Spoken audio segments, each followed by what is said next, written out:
All right, light up those pumpkins, everybody, because we are live. Let's see who else is awake and alive out there tonight. What's up? Happy Michael Myers Monday, everybody. Welcome to it. You are new here, then my name is Matt. We are Halloween Daily News, and this is Michael Myers Monday live, our weekly gathering with the greatest fan community on the internet and in the world on planet Earth. I'm talking about Halloween movie franchise fans, Michael Myers fanatics, everything in between. And to all my returning friends, what's up, everybody? Happy Michael Myers Monday. We made it through another week, made it through another Monday, and I always say that alone is reason to celebrate. And we are also celebrating because we are one damn month away from Halloween ends, you guys. So let's do this. We are celebrating tonight. Welcome to it. Happy Michael Myers Monday, everybody. And I'm going to turn over here to the live chat. I already see some familiar names, and one in particular we definitely got to send a special welcome to. That is our friend of the brand, if you will.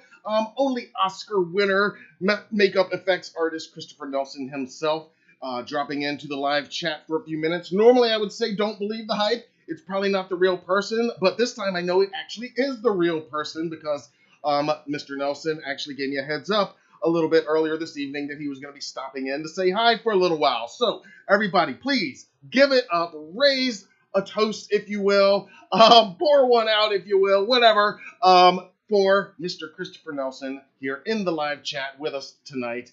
The man, the myth, the legend himself. Again, our friend, our buddy, friend of the brand. Thank you for joining us tonight, as he just said, as he's doing some work. So I'm going to turn over here right now. And see who else is in the live chat and do some welcomes. And then we're going to get into it because tonight it's all Halloween ends. I mean, as you can imagine, we are for all intents and purposes 1 month from the release of this film. I mean, when we're done here tonight, it's going to be after midnight. It's going to be September 13th here on the East Coast.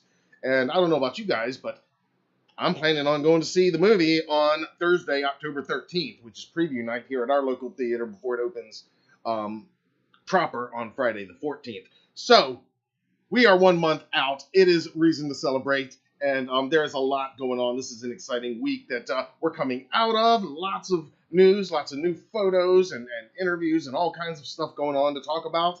And an exciting week we're going into. A lot of stuff to look forward to this week and the next couple days. So it's an awesome time. Like I've been saying for a while now, it's a great time to be a fan of this franchise and of all things Michael Myers. But this month, these next 4 weeks in particular are going to be amazing. And yeah, 4 weeks, 5 weeks, that's really all we've got to wait now. 31 days, as a matter of fact. How fitting is that? Only 4 more Mondays after today until the movie is here, the movie event of the year. So we're here, guys. The time has arrived. It's our time. So let's enjoy it. And again, welcome. Happy Michael Myers Monday. Thank you so much for joining me.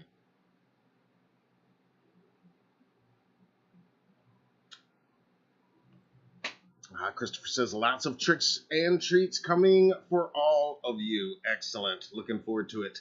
Let's see who else is in here. Our friend, the great David Sewer, has checked in. Let's see, Patrick Ring, one of our channel members. I'll use this opportunity to plug being a channel member. It's just $5 a month. Think about it. Hit the join button below. You get early access to some of our pre-produced video content and other perks like the cool Halloween 3 pumpkin that you see Patrick using there. Also the Sam Jack-O-Lantern, the Sam-O-Lantern that's flaming from Trick or Treat, and some cool Michael Myers stuff. All that good stuff. Just think about it. It's down there at the join button if you want to join and become a channel member. Byron has checked in as well. Lisa is here. Pika is in the house. Zadrian is here. Andromeda, of course. Thank you for being here as well. Devin has checked in as well. Let's see. Dude has checked in as well. Rob Windsor is in the house. Lee Bowers is here. Who else is here? Jenny, of course. Thank you for joining us tonight. Who else did I see in here scrolling back up? Phil is here. Awesome. AC, another one of our channel members. Thank you, my man, for being here. Much love and respect to you guys. Tim Leo is in the house as well. Thank you for joining us tonight. Excellent. All right, so we got a pretty good group filtering in here tonight. And like I said, I'm going to skip some of the normal traditions that we do here. It's not going to do a show and tell tonight because we're going to be getting that Halloween Ends mask in hand very soon, like within the next few days. And once that happens, we're going to be doing a really special show and tell with that. For now, though, just know that in stock, we do have plenty of kills in 2018s. Speaking of Mr. Christopher Nelson, they're in stock right now at our online store, HalloweenDailyNews.com/shop. And we will have that Ends mask for sale starting this Thursday. I'm going to talk more about that and the official photos that Trick or Treat released in just a little while as well. Let's see. Just a couple more shout-outs. I see Darlene is here as well. Awesome. Lighting up some jack-o'-lanterns. Angel has checked in. Awesome. Awesome. Very cool. Larry is here. Megan. Damon. Al. Awesome. All right. Cool. We got a good crowd in here. Lots of friends. Lots of friends of the channel. And some new faces as well. So to all the new blood, once again, welcome to you. And if you like what we're doing here tonight, definitely you want to subscribe to the channel and turn on those notifications so you don't miss any of our other upcoming live streams and news reports and all kinds of fun stuff we got going on. Because like I said, tis the season, right, guys? To say the least, tis the season. Lance Files is here as well, another one of our channel members. Thanks for being here. Brett Patrick, another channel member. Thank you for being here as well. Michelle has checked in, I see now. Awesome, awesome, awesome. Christopher says, good luck rehauling the new mask. You're not doing the free rehauls, Chris? Are you really? Let's see who else is here. Lee, yep, is checked in. The over-caffeinated fellow. Happy Triple M to you as well, sir. Excellent, excellent, excellent. All right, good to see everybody here. Like I said, we're not really going to do a show and tell of a new product because there's so much Halloween Ends stuff to talk about, and that's really all we're really talking about this week, because there's a lot of it, and a lot of it comes from that Total Film magazine and those new interviews and those new photos that they dropped today, very fittingly, very conveniently for us on Michael Myers Monday. I appreciate that, Total Film.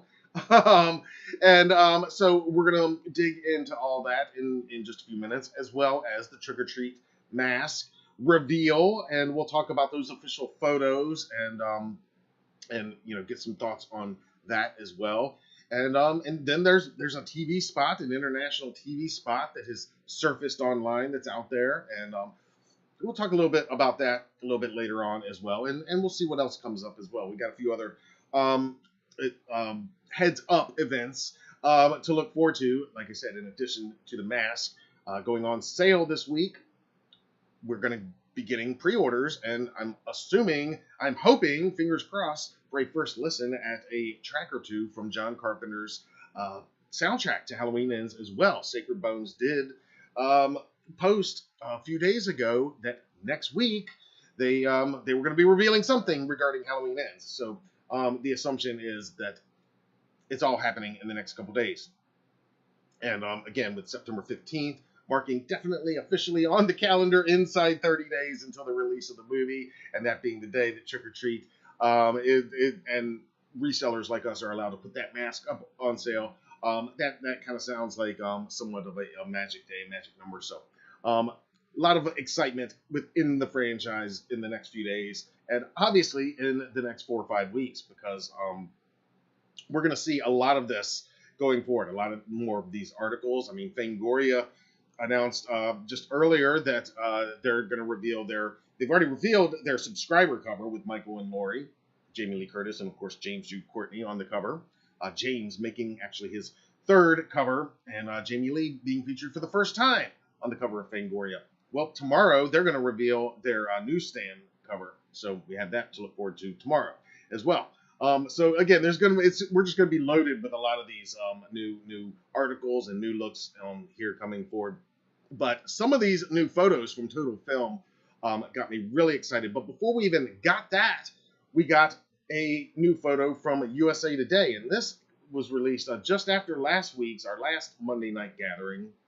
I think it was last Tuesday. This one was released, and we're going to take a look at that first.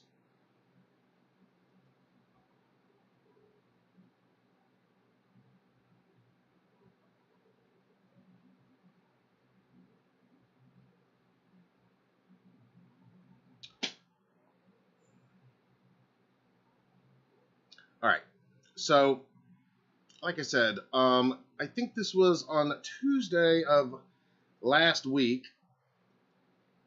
We were gifted with this new still from Halloween Ends, and we shared it on the website, and I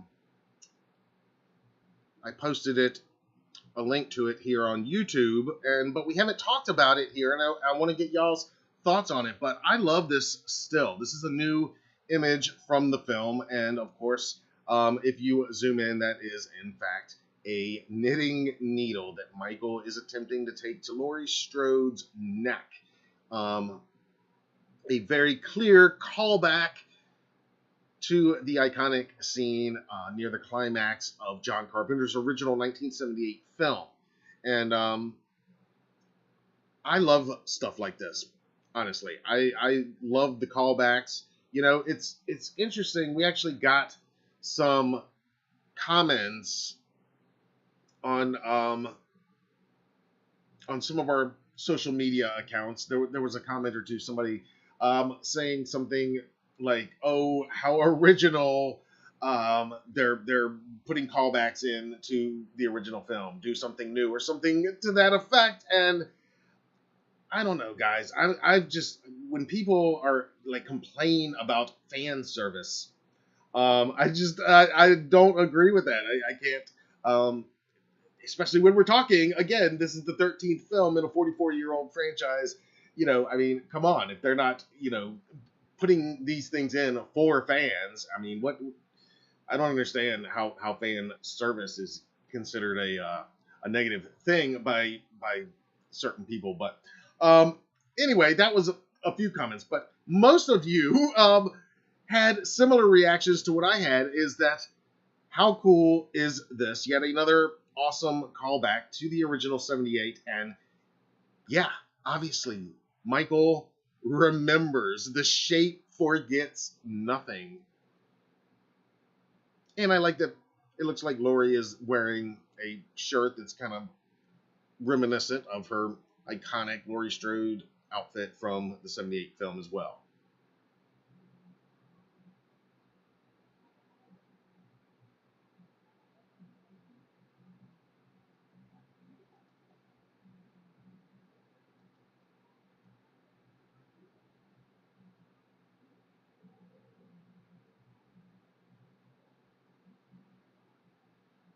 Darlene says, "I love this throwback."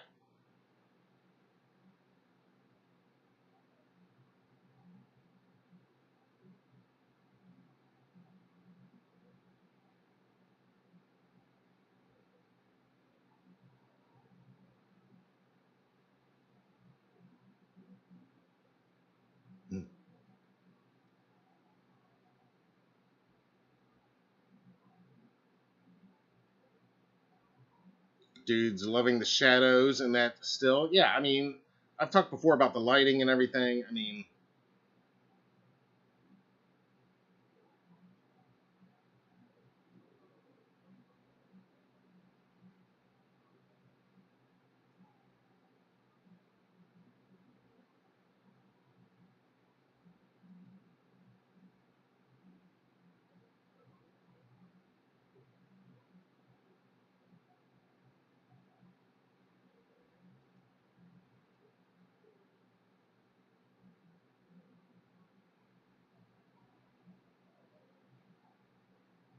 Lee agrees Michael would never forget what Laurie did to him that night 44 years later. Yeah, I mean, like I said, I love the callbacks, and there's some more of that in some of these other images, because after the that USA Today article came out, which was a preview of upcoming fall releases, Jamie Lee Curtis actually previewed the two covers for Total Film, including this one, which again features Jamie as Laurie Strode in character in that iconic outfit with her own butcher knife, and there's James as Michael. They are back to back like they are in that new official poster.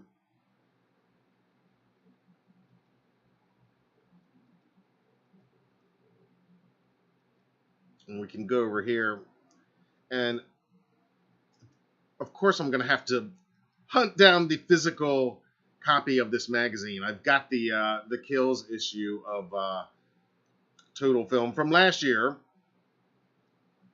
But this is a pretty cool quote that they put right here on the cover. Jamie Lee Curtis says, quote, "This final moment between the final girl and Michael Myers has to come, and there will be blood," as they are teasing out their exclusive interview with Jamie Lee Curtis. And they also talked to David Gordon Green and Andy Matichek in this issue. It says Laurie Strode gets her killer finale.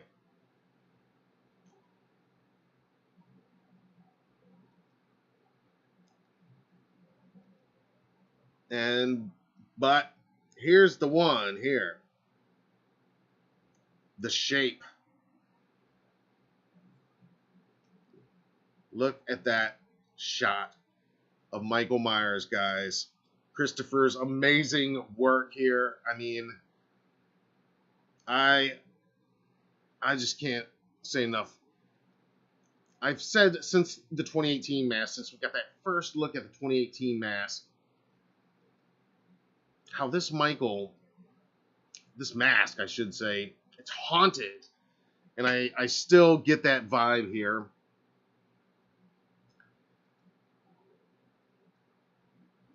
You know, every one of these films in this modern trilogy, they have done some great promotional photo releases. If you'll remember in 2018, there was those great shots of James that they took during production, and just every time they've released some of these amazing shots. And we knew that Total Film, you know, they had that badass cover last year for Kills, and we knew that something like this was going to be coming, but this is just awesome.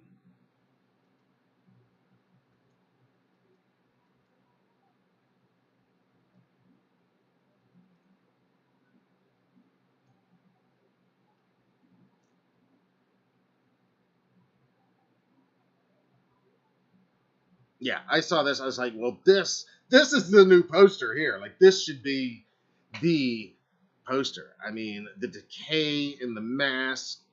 I mean, you can see, you know, some of that mold on there. He looks crispy. The coveralls look crispy.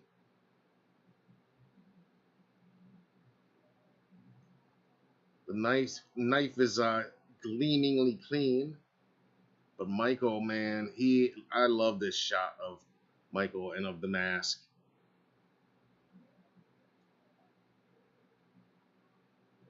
All right, so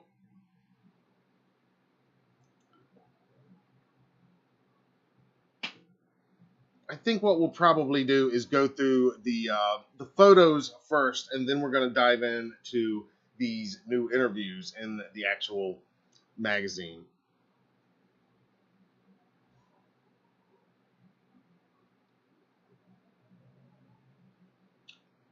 Let me see what you guys are saying about these two cover images. Dr. Nightmare says he's crusty. He looks a little crusty. Christopher says that's a sexy photo. That is a sexy photo of Michael.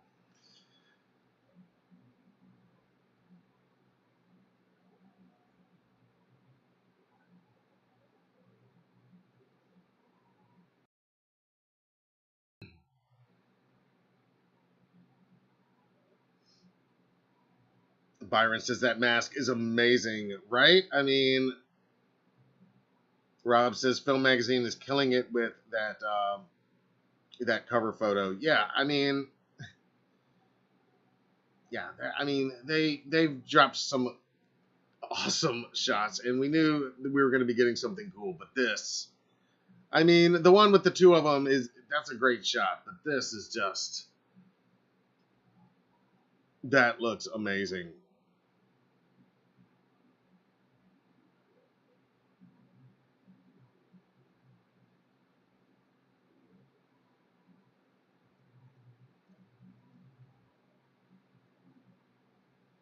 Yeah, I'm loving that.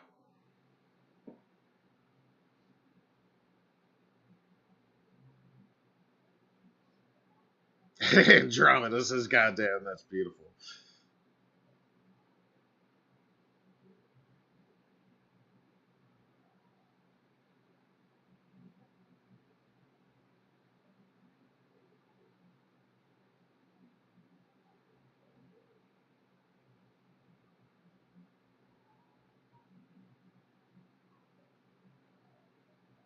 Andromeda points out the coloring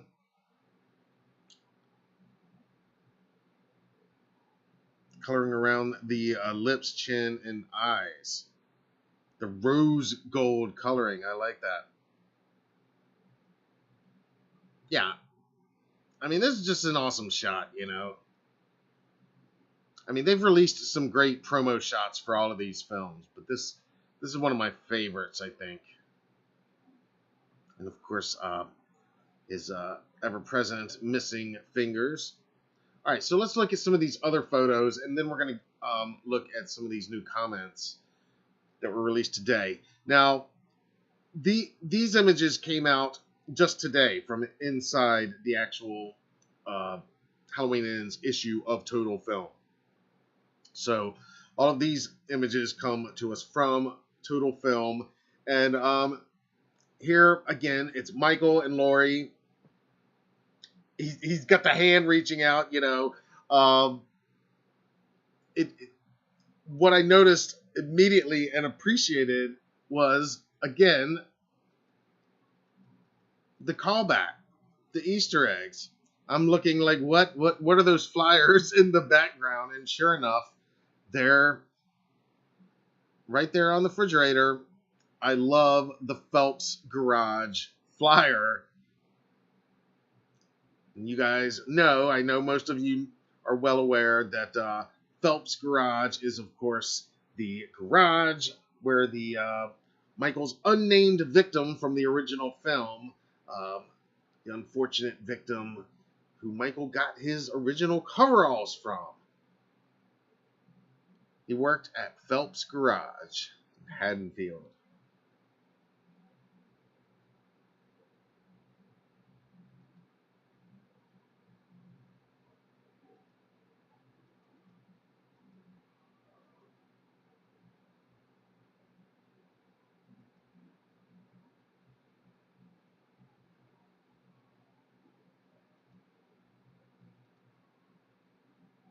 All right, so this looks like more, you know, part of what we saw in that trailer. You know, Michael and Laurie going at it. What they're promising, this big battle. Who knows if this is going to be from the actual finale of the film or something earlier on.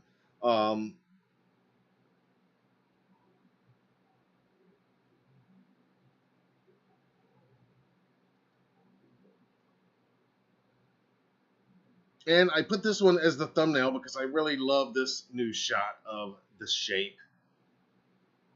And I'm going to say the shape. I know there's, you know, you guys are going to have theories. Oh, is it Michael? Is it a copycat? Is it this Corey Cunningham character? You know, at this point, it looks like the shape, like Michael Myers. We're being led to believe and feel that it is. So I'm going to assume that it is at this point. But I really like this shot, and that wallpaper in the background that might look a little familiar because that is the same wallpaper. Well, we'll see it again in another image, but a lot's going to happen in this house apparently because we've seen that wallpaper in a previously released image from a few days ago. One of the images, I think it was released as the Fandango exclusive. We can flash back over to here, that one right there. That was that Fandango exclusive image that we talked about a few weeks ago when it was released. And so you might recognize the same wallpaper right here. And then that front door, I don't know for sure, but I'm pretty sure that that is the same door that we see in that trailer, that we see the shape or whoever it is walk into in that trailer. What the house that I'm going to call the Red House, that regular viewers should remember that we actually went to right before they started filming in Savannah, Georgia. We were down there, and that was one of the locations that we went to when they were setting up and everything, and shot a little bit outside, and then we saw it there in the trailer. So who knows how much of a significance it's gonna play in the actual film itself, but here in some of these earlier scenes that they're using in the promotions, it's, you know, being featured pretty prominently. So there's that same wallpaper. Michael definitely going to be spending some time in this house, and it might just be that they did all these promo shots on this particular day when they were shooting in this house. But I'm pretty sure that is that same, supposed to be that same front door that we see from the outside coming in that trailer. And then this image right here, I mean, this is probably my favorite of these new images released today on Michael Myers Monday from the new issue of Total Film. And I don't think this is, again, necessarily an actual still from the film. I think it's a promotional shot that they took on set. But man, is this not a beautiful shot? I mean, the colors, the nice cool blue. There's that wallpaper again. And that mask. Haunting is a word I use a lot when talking about this mask. Obviously, the blackest eyes, they've got to be haunted. But, I mean, this is 44 years of this. This is, for Michael, 66 years, something, 68 years. And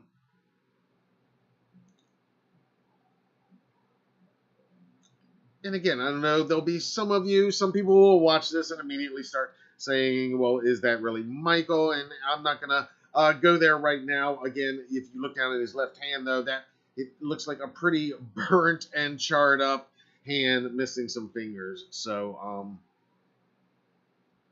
it looks like the shape to me.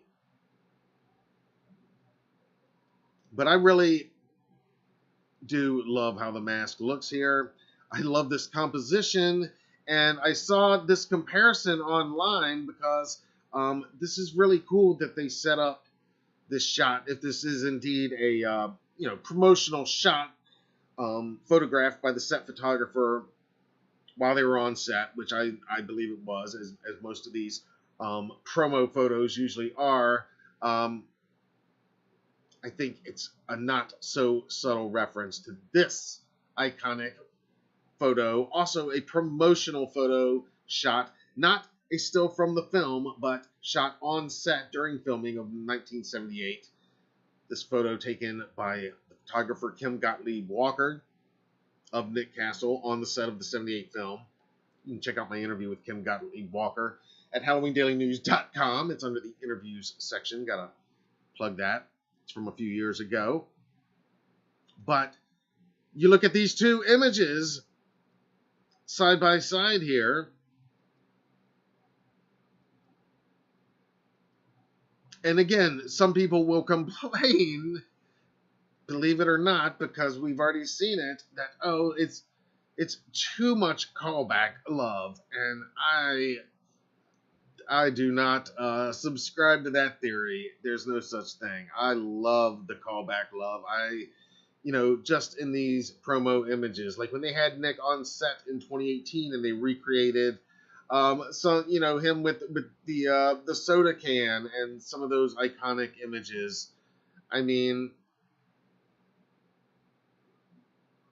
and Christopher is here, if he's still here in the chat. I mean, he can speak to the passion that, if he wants to, he doesn't have to, but I mean, he told me when I interviewed him in 2018, and James said as much every time I've talked to him, and Nick told me when I interviewed him. Everybody that has worked on these films has talked about how these films were made by people with a true passion and love for the original, specifically for the franchise in general, and really came to it with their A game. Not out of reasons outside of their true, honest passion for it all. And so the details like this, when I see this 44 years later, just beautiful.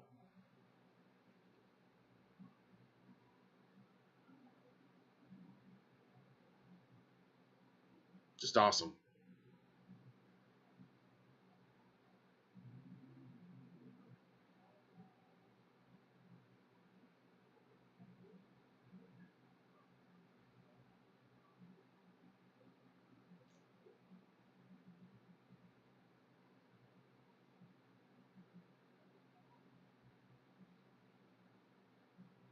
Yes, like Christopher says in the live chat just now, everybody just relax, enjoy the movies, have fun. Yeah, I mean, that's one thing that I think we can definitely agree on. At least I can. I think most of our regular audience agrees with me that, you know, this is about celebrating this franchise, 44 years of this franchise. And I have said it so much is that we are living in this amazing time where we are about to get our third Michael Myers movie in, what has it been, 4 years. You know, it's going to be on the big screen. It's also streaming too, if you want to watch it that way. But I mean, we've got all this merch coming out. There's so much going on right now, and it didn't used to be like this. I mean, we had to wait a long time before the 2018 film from the last one. So this is a special time, and we all know that, you know, Michael and probably this franchise will take a little break after this for a little while, and you know, so enjoy these next 4 or 5 weeks, guys, because this is the time. And like Christopher says, I gotta agree, just chill, relax, enjoy it, and do what we do here. Celebrate what you love. You know, I mean, if there's things you don't love, that's cool. You know, you can acknowledge that and then move on and get back to celebrating the stuff that you do love. And there's so much. But man, those images. Now I'm gonna have to pick up a physical copy of the magazine. I'm sure there's many more images actually in the magazine and still to come to be released online. But in just a minute, we're going to look at some of these new comments from David Gordon Green and Jamie Lee Curtis that were also released today as well inside to a film. But first, I'm going to take a breath and take a drink and check in with the live chat right now.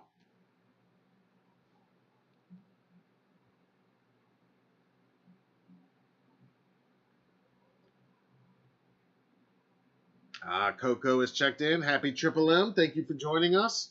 Say Adrian, absolutely. Let's enjoy the anticipation. That's what I've been saying. AC agrees. Yeah. Yeah. I mean, enjoy these few weeks, guys. Soak it in, you know. That's what I'm doing. I'm trying to just enjoy every minute of it, you know. Enjoy these releases. We're going to talk about it. We're going to try to steer clear of spoilers, obviously, you know, but, you know, certain things are going to come out here. I do appreciate that it looks like there's not going to be any like premiere festival screenings or anything before the theatrical opening, which I think is kind of a wise move and actually really kind of fan conscious as well. And in all these images that we just looked at, like I said, a lot of these that same background looks like shot in that same house, very likely, in that same sequence, very possibly. So I would argue that, you know, hopefully that's all a very conscious thing. Part of the you know, Universal marketing team being a little more conscious and wary of how fans are gonna you know, dissect these things like we tend to do, and not, you know, releasing too much from outside of, you know, whatever this sequence might be, which is, you know, is probably a wise thing at this point.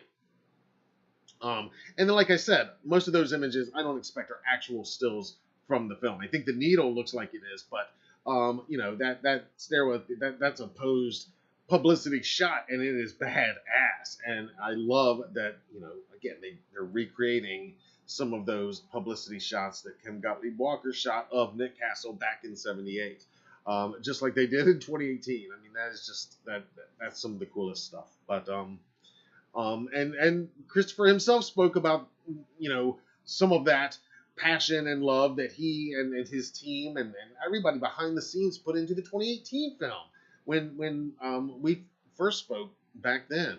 And you can find that interview also under the interviews section. You just got to scroll down a few years, but it's all there at HalloweenDailyNews.com anytime.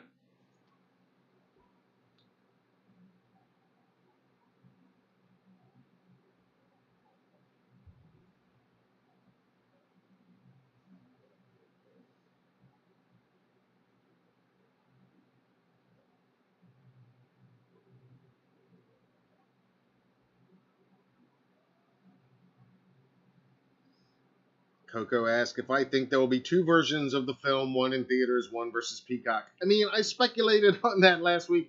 I honestly probably not. I think it would be crazy, cool, and inventive and unexpected, and but I mean, in all seriousness, it's probably not. But I do think that it's more likely there'll be another version, like they did with HK with the extended cut. That there might be an alternate cut down the road somewhere, as there usually is with these type things. I mean, I don't think that's out of the question at some point.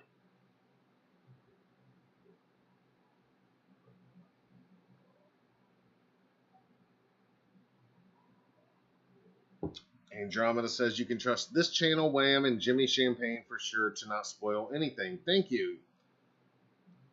Thank you. Yeah, we definitely are not into spoiling or spoilers or anything like that.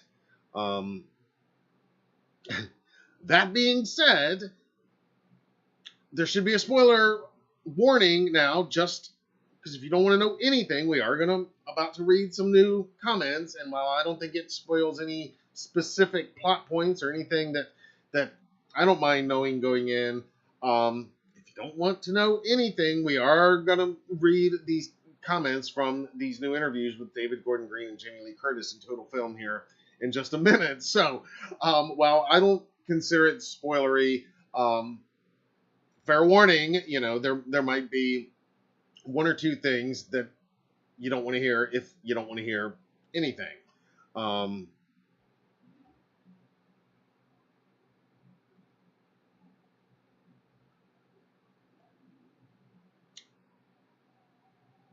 Yeah, no spoilers. No spoilers here for sure.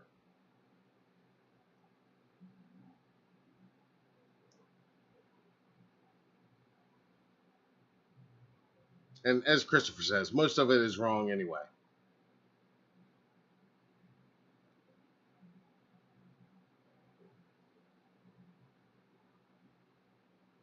Lee's going to wear his new Fright Rags in shirt on opening night. Yeah, I hope you guys got your pre-orders in before they ended last week. It was a 1-week deal to get your pre-orders in to guarantee your Fright Rags apparel in time for opening night.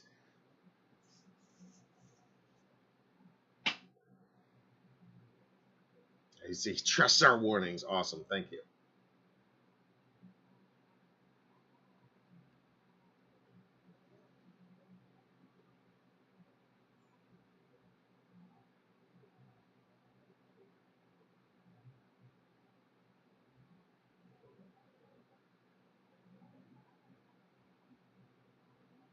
David Suber has to figure out which one to wear because he ordered all 6 of the shirts.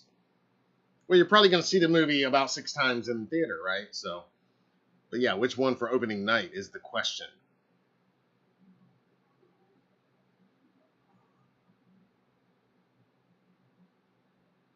Patrick says they did a much better job with Halloween Ends of not releasing any spoilers, too many spoilers released for the 2018 and Kills movies.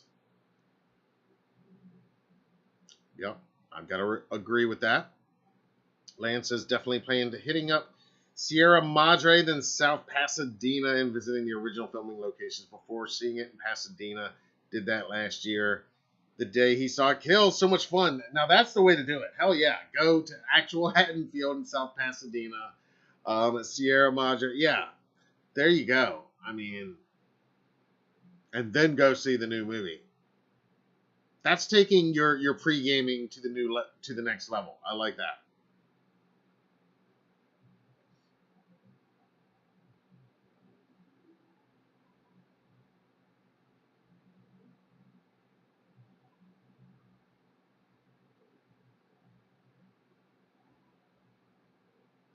Adrian ordered 4 of the Fright Rag shirts. Yeah, so you guys got your orders in. Good. Awesome. Yeah, those Fright Rag shirts are badass. They got some really kick-ass ones.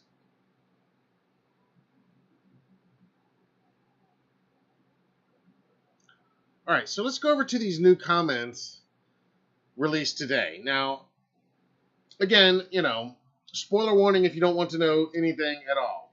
I don't think this spoils anything, but that being said, if you don't want to know anything at all, that's general spoiler warning is probably just going to be in general from here on out. But of course, we're never gonna cover anything that is like intentionally plot point spoilery or anything like that. But let's move over here for just a minute to this new article, this new interview with from Total Film in conjunction with their awesome new covers and photos inside the magazine. They've got new comments from David Gordon Green and Jamie Lee Curtis.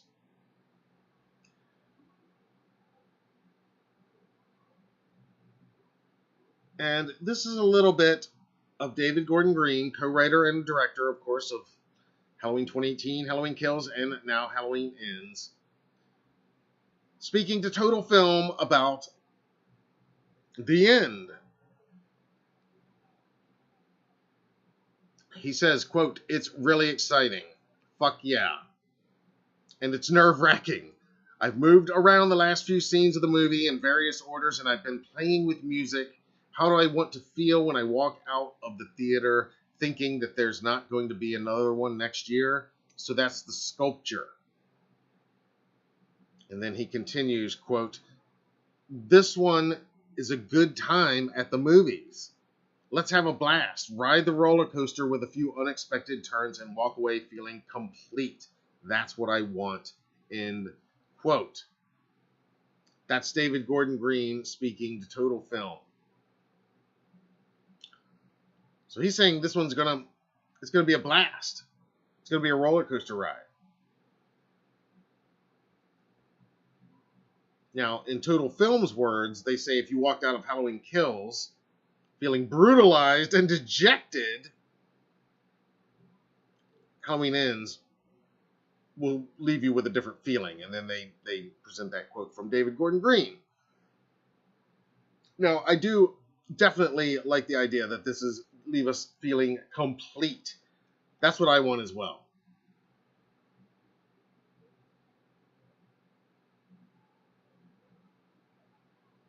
And then here's Jamie Lee Curtis speaking, coincidentally, about Kim Gottlieb Walker, the photographer I was just talking about, who shot so many of those iconic photos from John Carpenter's 1978 set. Jamie tells Total Film, quote, "I recently saw a photograph of Laurie from 1978 that Kim Gottlieb, our stills photographer, shot. And it moves me to see it then, to be honest. It moves me to see me then, to be honest. In the same way that Laurie doesn't understand why all this is happening, I don't understand why all this is happening to me. Why did I get that moment back in 78? What made John and Deborah think I should be Laurie? They saw something that I don't think I even saw. That was John and Deborah's great skill, creating the character in a town that is like every other town in the United States, who then comes into contact with the epitome of evil. And 44 years later, we're still interested in that confluence of those two things. That's why, at the end of the day, Halloween stands above all others."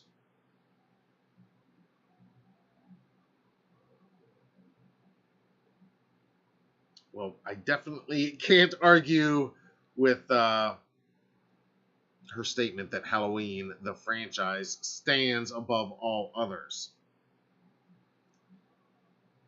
Now, in this same issue, Jamie Lee Curtis talks a little bit more, and she's talked about this before. We've covered this where she's discussed filming the final scene that she shot as Laurie Strode. Now, again, don't read too much into what the scene itself is, because movies, as you should know, are mostly shot out of sequence, and the final scene that she shot is by no means necessarily the final scene in the movie, or even the final time we're going to see Laurie Strode. It's the final time she is playing Laurie Strode. And she's reiterating something that she said in a previous interview earlier this year. But here's the new quotes. She says to Total Film, quote, "I realized that would be the last time I ever saw Laurie Strode. It was very powerful for me. I wept. David wept. We all recognized that moment, that it was the wrap for Laurie Strode and me, and this community of artists who made these movies. It was a big deal."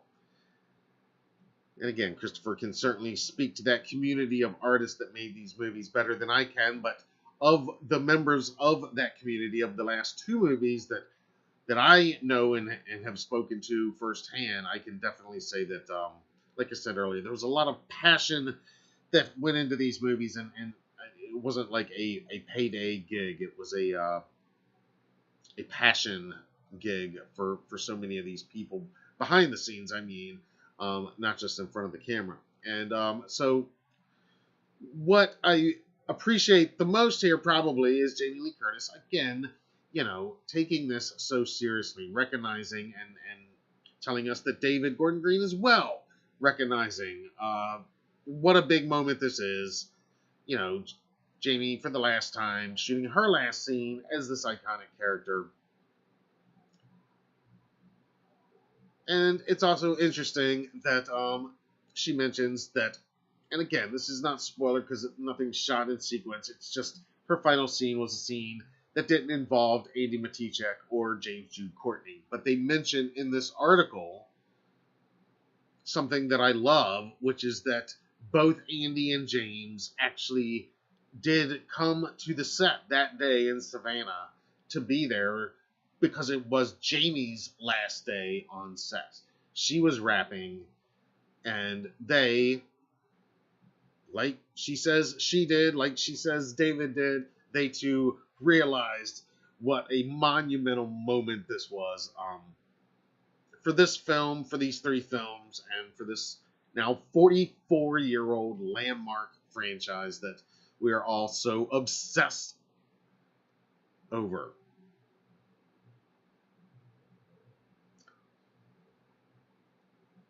So Andy Matichak tells Total Film of that monumental day. She says, quote, "My heart just broke open. It was incredible to know that this is it for Jamie as Laurie Strode. It was bittersweet for all of us," adds James Jude Courtney. "She's definitely ready to put it down. She's carried this for 40-some odd years."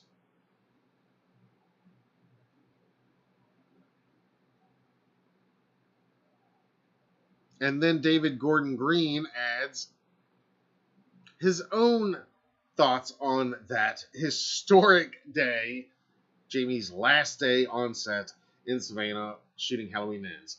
David Gordon Green tells Total Film of Jamie's last day that it was, quote, "like her first day.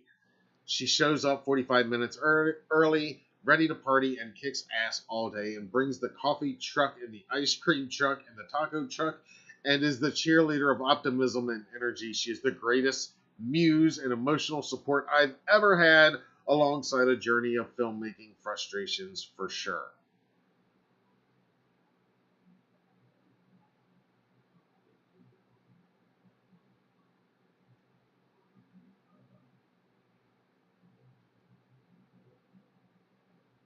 And I'm sure there's even more from each of those interviews inside the actual magazine. I'm sure there's going to be more that will surface and be released here in the next few days. But some pretty powerful and awesome words to hear. And again, I just love the respect and the the passion, the reverence that they're showing these characters in the end of this journey. And whatever that ending may mean, who lives, who dies, they're marketing it as one will survive, whatever, we know that what this really is Jamie Lee Curtis coming to the end of her ride as this character. Michael will go on in some way. We know this. This franchise will absolutely go on. Laurie Strode may even go on in some form, I imagine. But I think Jamie Lee Curtis is clearly, as James says in that interview, ready to put it down.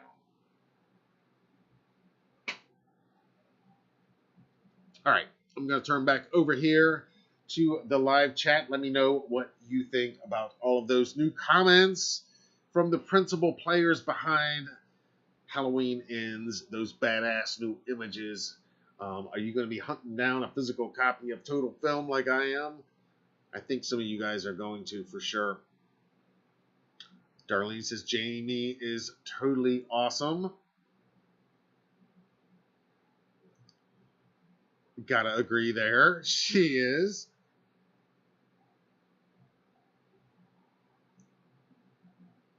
Let's see who else is.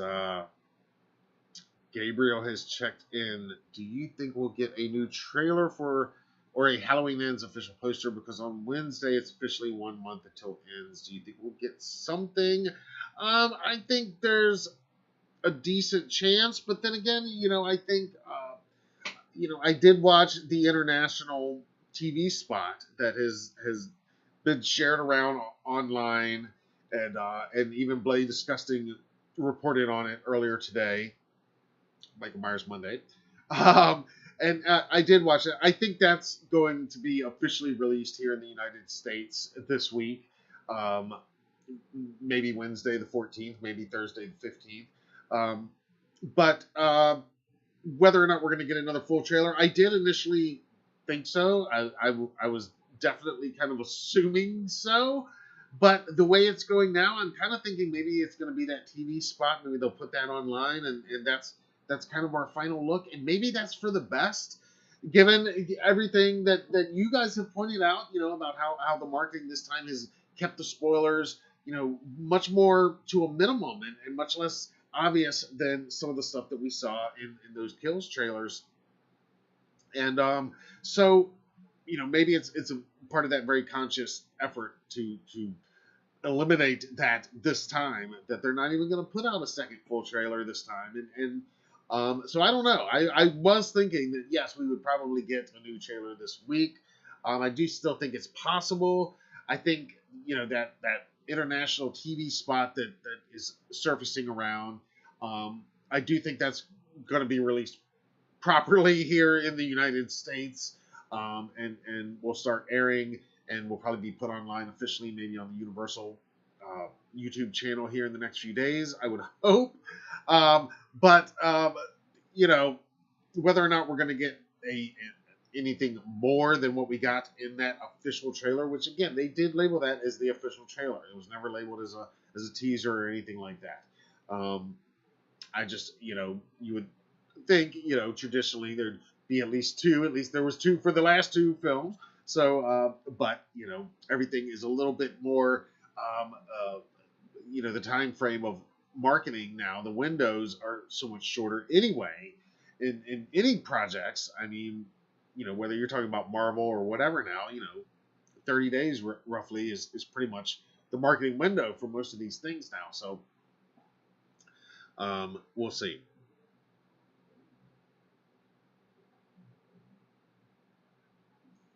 Byron thinks Halloween Ends will be the best of these three films. That is a bold statement, but hey, man, I mean, David Gordon Green wants us to feel complete at the end of this. And to me, that doesn't necessarily mean a happy ending, a sad ending, but I want a powerful ending. I want something that, I want to feel complete.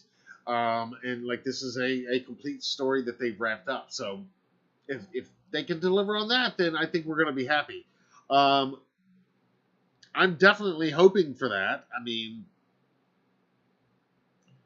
Dude says, one kill I'd like to see in the new film is a classic, a neck snap. Adrian says, Jamie is a badass. Yeah, she's total badass.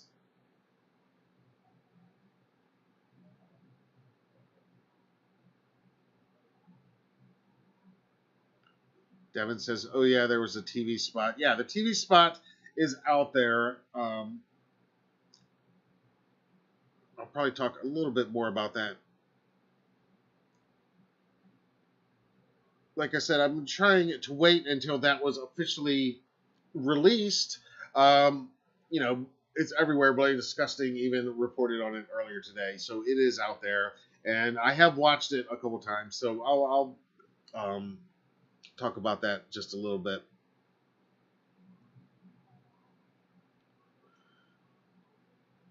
Fella says, Ins is going to be phenomenal. The anticipation is killing me. I truly appreciate what went into making this trilogy. You can't kill the boogeyman. Hell yes. That's what I'm saying. I mean, yeah, the anticipation is killing. But that's the beauty of it, right? I mean, just taste this anticipation. Enjoy it, man. Because even like David said in that thing, the idea that we're going to walk out of the theater, there's not another one of these movies coming next year. Yeah, that's going to be bittersweet. It's already bittersweet, but if it's that satisfying conclusion, that completion, I think that'll tide us over for a little while. And let's be honest. Let's hope it's not going to be another 9 years until in between films or at least projects. I don't think it'll be quite that long, but it ain't going to be next year. What will be next year will be the 45th anniversary of the original film of the entire franchise, which means another 45 years of terror reunion event out there in South Pasadena next year. So yeah, we're all going to gather for that next year. That we can definitely look forward to. You know what's going to happen.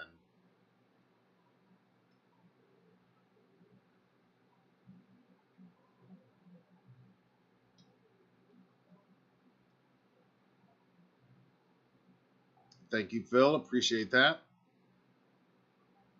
Lisa Carroll says, always related to Jamie's character of Laurie, as I was that 15-year-old babysitter in 78. This movie scared the crap out of me, especially since I lived in a small Midwestern town in Ohio. Very cool.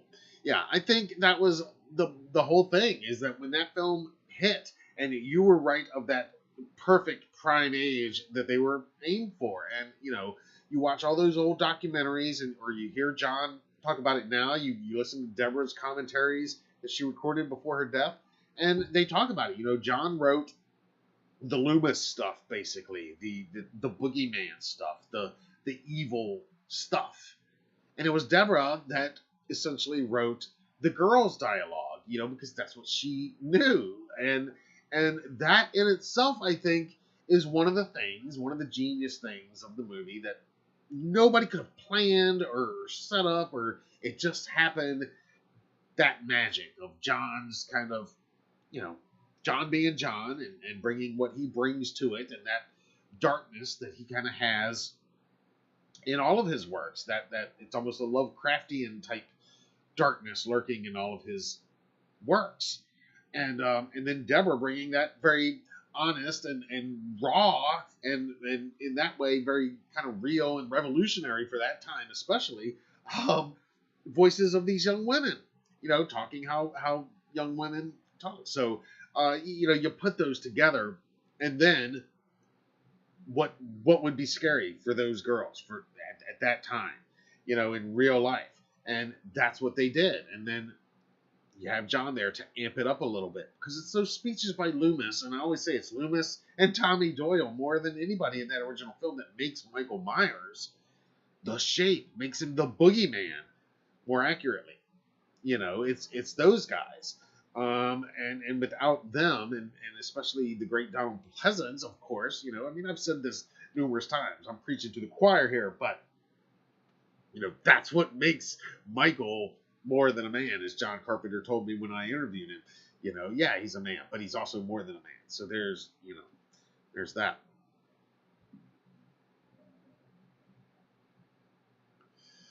Yes, yes, yes. Lisa says, I am a 59-year-old obsessed Halloween fan. What can I say? Well, hell yes. You, again, you were raised on it. It hit you right at the perfect age, and it has been with you, like Jamie, all these years. You grew up with this, even more than a lot of the hardcore fans today. You have literally, you were that exact right age. So awesome, and thank you for being here. By the way, welcome. Thank you. Happy Michael Myers Monday. I love that. I love hearing that, because there is so many people, and I've interviewed so many people from this franchise. We've been so lucky to talk to, everybody from John Carpenter, not everybody, but a lot of people, a lot of really awesome people. And they've all expressed that how this movie, affected them and changed their lives, and no small part of that is how it's affected other people's lives, and that in turn has been expressed to them, which has changed their lives for the better. So it's just a wild world here in Haddonfield that people. I don't know that everybody outside of this Haddonfield universe can truly understand, but we get it. We hear you. We understand right here on the HGN channel on Michael Myers Monday Live. So yeah, there's nothing wrong with that. That is exactly, you are in the right place, and that is the right answer for this. And we will see you at 45 Years of Terror next year in South Pasadena, I'm sure.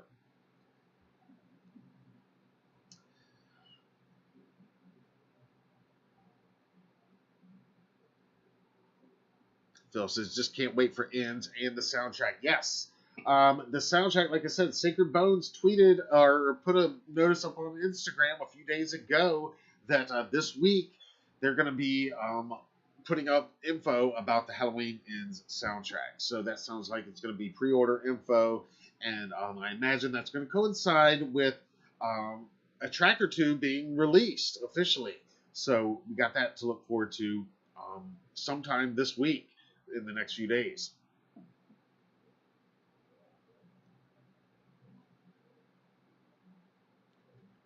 All right, so let's go over here now and talk about the Halloween Ends officially licensed mask produced by Trick or Treat Studios. And it comes from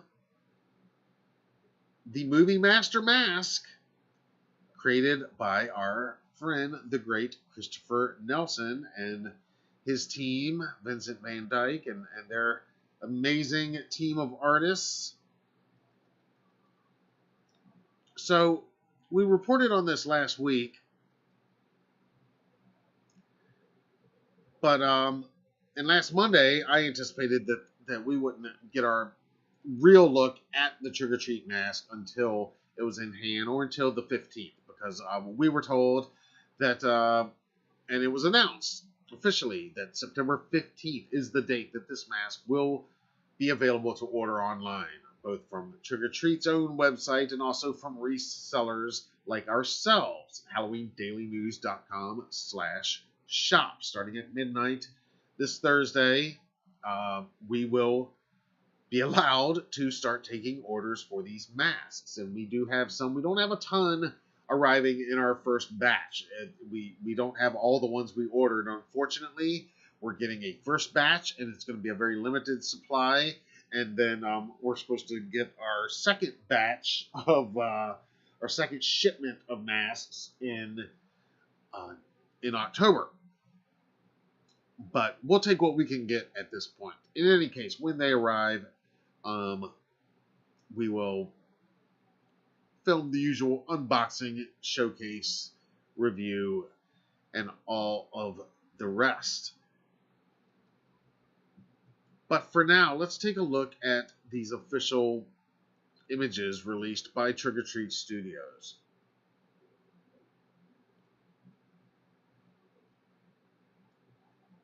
And we can go back and even look at this badass image.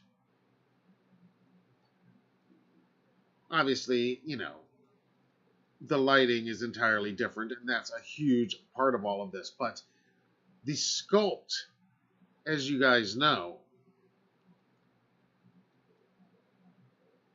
that is what the major selling point with these masks is. And as you can see, the sculpt does match up. That is that same. Oh, there it is.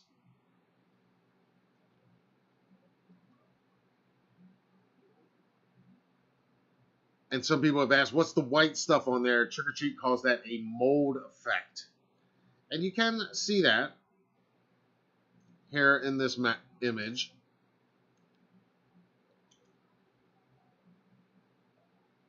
Somebody commented why it didn't get mold over the first 40 years, but did in the last 4 years. But, I mean, in all fairness, it was in a evidence bag, a sealed evidence bag, I believe, for most of those 40 years. And I don't think Michael's been keeping it in as good a condition in the last 4 years. But I love the look of this. I can't wait to see it in person. I like that, the damage it's a lot more kind of evened out than in Trick or Treat's Kills mask.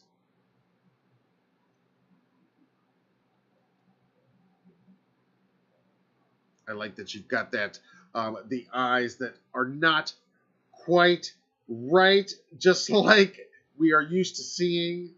And just like in this image, I mean, it's Michael, it's our damaged circa 2022 Michael, but man, those eyes are still there.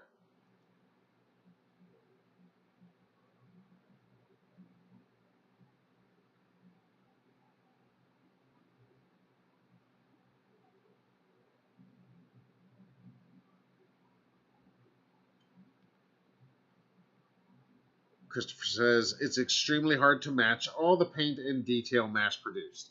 Yeah, and that's the whole thing, is the detailing and the paint, it's never going to be exactly movie accurate with these mass produced masks.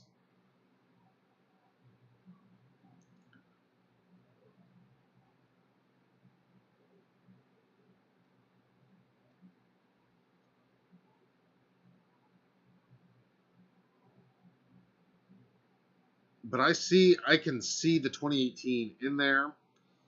I can see the damage from Kills, and then you can see the 4 years of weathering.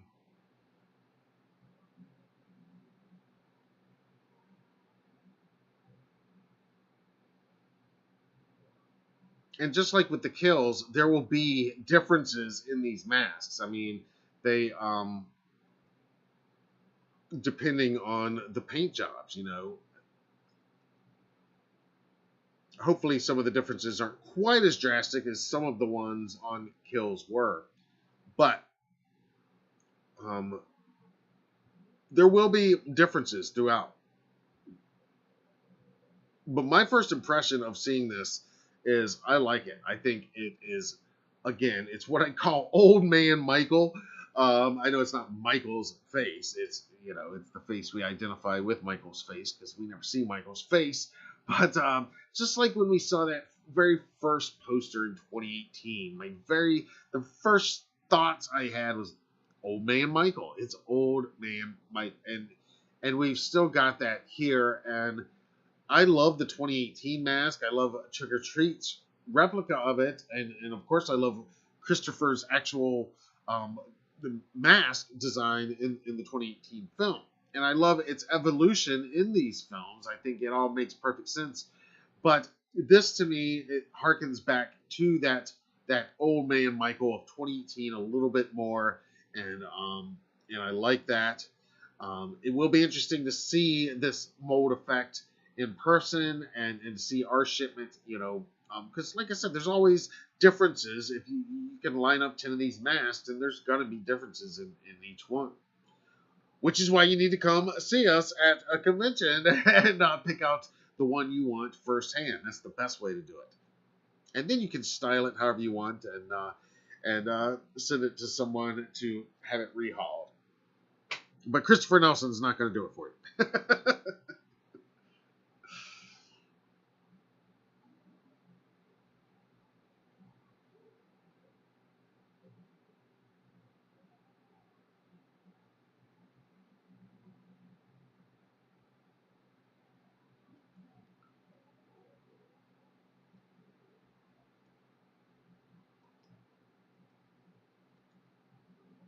Here you can take a look, another view that Trick or Treat released. That extra damaged side, that extra crispy left side.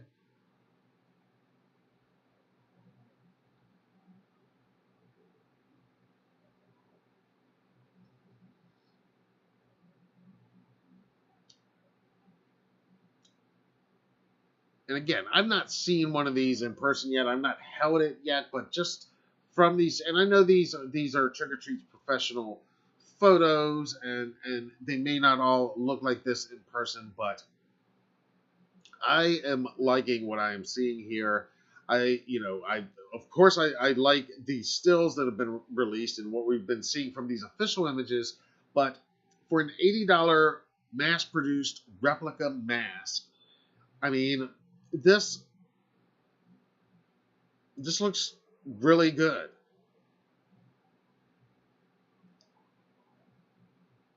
And Michael, I mean, the fact that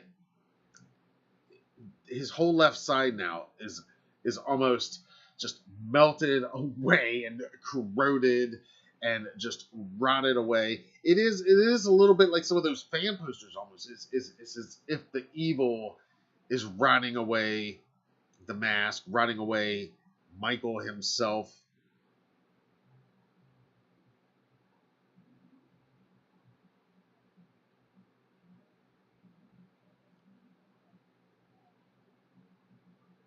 Andromeda says that would look great in the dark with a black light. Well, that's the whole thing. You get these masks, and you're not going to display it. Well, you're going to display it however you want, but when it's in bright light, when it's in it's not going to look like this. But I own all of the Trick or Treat. Well, not all of the Trick or Treat Myers masks, but I have owned all of them at different times. And yeah, I mean, the kills in the 2018, it's the same. It's all in the lighting. And as Christopher says, has said himself, and would tell you, that's the way even on these sets too. These masks look totally different depending on how they're lit or not lit, and so some of the details in the paint, yeah, that's never going to be exactly correct when they're mass produced like this. But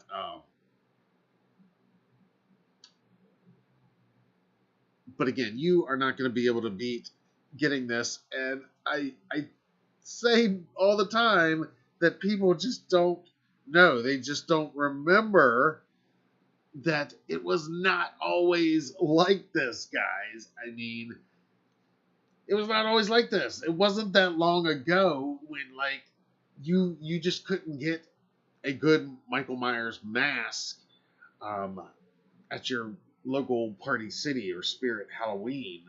Um, you, they just weren't made, and the ones that were made were not anywhere near this quality. So the fact that we have this today is it's just part of that unbelievable time that we are living in right now for this franchise. Like I said before, the retail price for these masks has gone up slightly. The kills were 70. 2018 was 60. The kills were 70. These are retailing for 80. That was set by Trick or Treat, and that's all related to the wholesale price that we had to pay and so forth. But that's what they're going to be retailing for, is $80.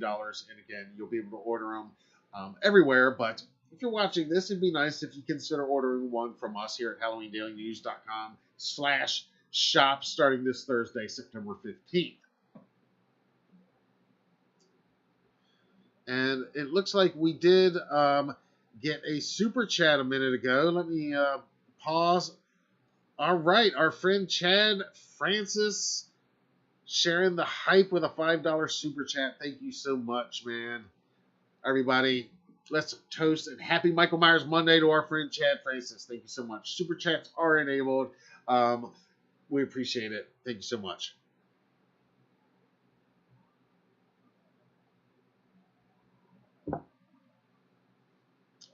Dude agrees we're spoiled today with all the insane high-quality masks and memorabilia. Yeah, that's what I'm saying. I mean, we're so... we're almost saturated with stuff. And it's great. It's amazing. But you forget, and people forget, and some people just don't even remember the dark times before, when all this stuff just wasn't out there, wasn't available.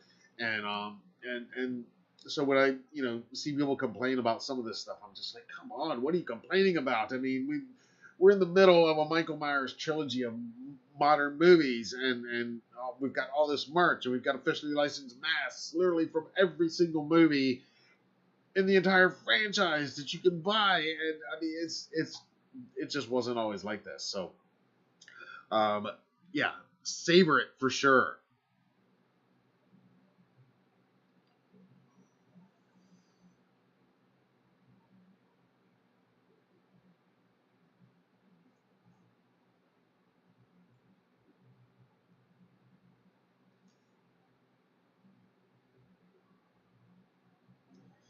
As David says, thanks, Christopher, for all you've done for all the Halloween franchise, from all of us fanatics. Yes. That's what I'm saying. Yes, what this whole team has done, and the love that you guys are putting into these films, I mean, that's what we wanted. That's what we needed. And, I think, Malik made the right call going to Blumhouse.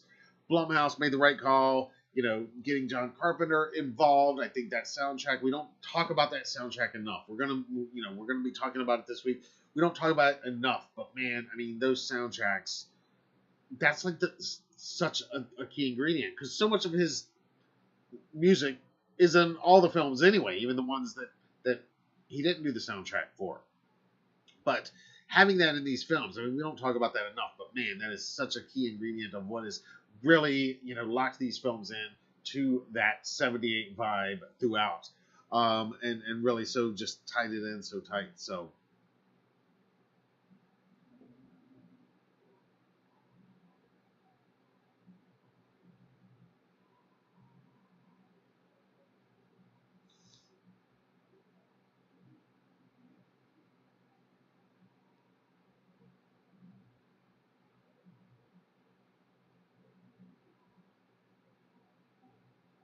there you go. As Christopher says, they're all from different sculpts, each of the masks. Answering a question.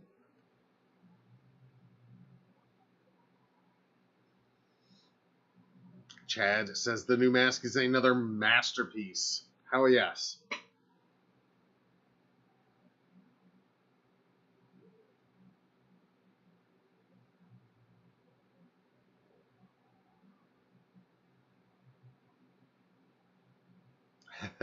Christopher, David's asking for trade secrets, how he created the mold in the actual mask. No secrets yet. That's a good question, though. Larry is back. Welcome back.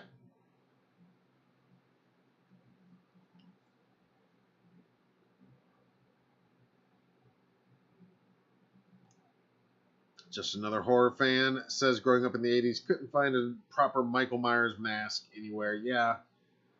Yeah, I mean, I remember those dark days. All right, looks like Christopher has checked out. He's got to go. Have fun. Enjoy the ride. Thank you so much, sir.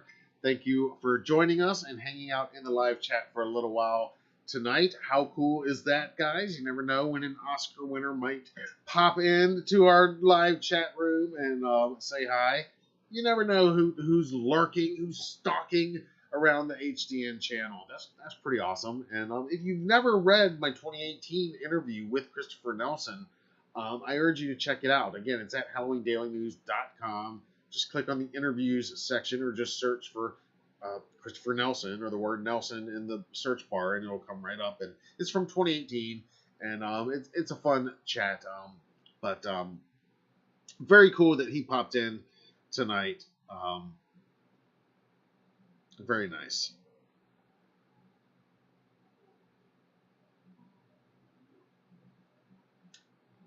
Devin, I gotta agree. Christopher killed it. Yeah, I mean his work on these masks, and again, Christopher said it to me when we talked the first time in 2018. James has expressed it to me many times when we've talked over the last couple of years. Nick even expressed it to me when I talked to him in 2018. You know, these guys, even some of the Kills cast members that we interviewed last year, there is so much behind the scenes love and passion for these films. You know, James has talked to me about how many of the people on Christopher's team and on wardrobe and on set design have come in and left other jobs and maybe even better paying jobs in some cases, other gigs, and come in because it's Halloween, because they did 2018 and they want to see it through, because 78 means so much to them. And that is something else too that I see a lot of people's headlines on their videos that YouTube recommends, and I do click on them sometimes, and a lot of times I just bypass. But and I see some of the comments we get on social media of just some of the complaints that this franchise might get from time to time. These current films.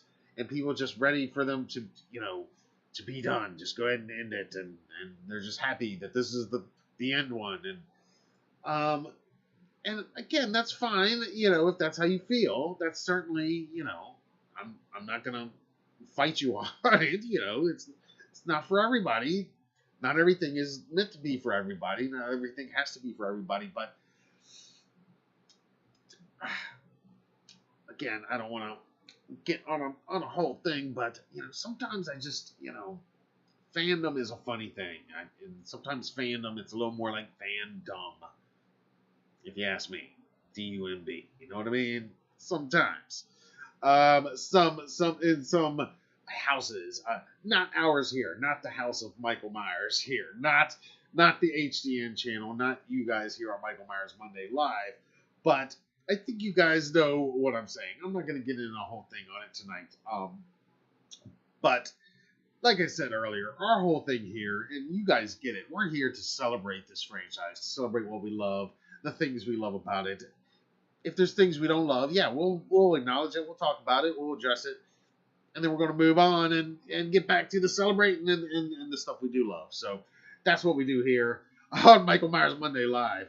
And that's what I urge you guys to do in general when it comes to this franchise or whatever, the stuff you love. Because there's always going to be haters out there and people saying all the reasons why we're not supposed to love this or whatever. But, fuck them, right? Anyway, where were we with Halloween Ends? Christopher Nelson has left the building, although he might still be lurking, stalking out there. But again, how awesome is that? And Christopher, if you happen to see this, thank you once again, sir, for dropping in and for giving me the heads up that it was actually going to be you, because otherwise I probably would have been ignoring that person and saying, oh, we're just getting spammed all night. But no, that was actually him. That was the real one. So that was pretty awesome. I don't know if y'all can hear my chair cracking down here. It's kind of annoying. I need to spray some WD-40 down there or something. Devin says it is now Terror Tuesday. Yes, Terrifier Tuesday. It is after midnight. You got it. It is. But it's still Michael Myers Monday, because every day's Halloween, every day's Michael Myers Monday here. But yes, it is also Terrifier Tuesday, Trick or Treat Tuesday, if you will. But yeah, it's after midnight. And now it is officially 1 month until most of us are going to go see Halloween Ends for the first time in a theater. Our theater usually has their Thursday previews for the movies opening on Friday. So if everything goes as planned, no unforeseen obstacles or anything happen, then I will be seeing it, as many of you will. Unless I get invited to the red carpet premiere out in LA or something before then. But barring that, I plan to be seeing it on Thursday, the 13th of October, right up the street at our local theater where I saw 2018 and Kills for the first time. And so now here on the East Coast, it is officially the 13th of September. So we got 1 month to go until the release of this film. Hell yes.